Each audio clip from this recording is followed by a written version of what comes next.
change your past para lang sa future ninyo? No. So it means wala kayong mga nagawang mistakes from your past before. Meron naman, lahat naman tayo may mistakes na ginagawa. So, yung kasing mistake na yun, parang lesson na. Ang galing ha. First runner-up. Ang galing ng sagot ni Miss KJ Tayag. So pwede na talaga ito sumali sa Miss Universe. Asa na yung ano na, the crown. Where's the crown? Ano lang Miss KJ pataas lang? Ha? May bayad. 20. Bawal siya kasi ano siya sa araw, bawal siya matanggal ng Pwede, mag-isip kasi ako eh. Ay, sorry po, sorry. Hindi siya pwede matanggal. Ayun. Masakit sa mata.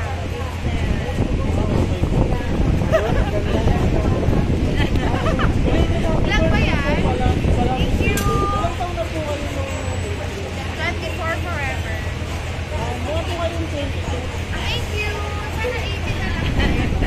Para Oo nga. 5, 6 and a half. Pwede kayo. Sige, sasali tayo. Sasabihin natin. Jo. Jo. Jo. Jo lang. Jo lang. Mag-cut ka na doon. Jo. Jo. Jo lang ang name. Jo lang. Pwede mo bang ask kayo kung ano po ba itong tawag dito sa event na inatinan nyo ngayon? Ito sumagot. Ito po. Autofocus. For a test drive. Autofocus test drive po ito. Okay.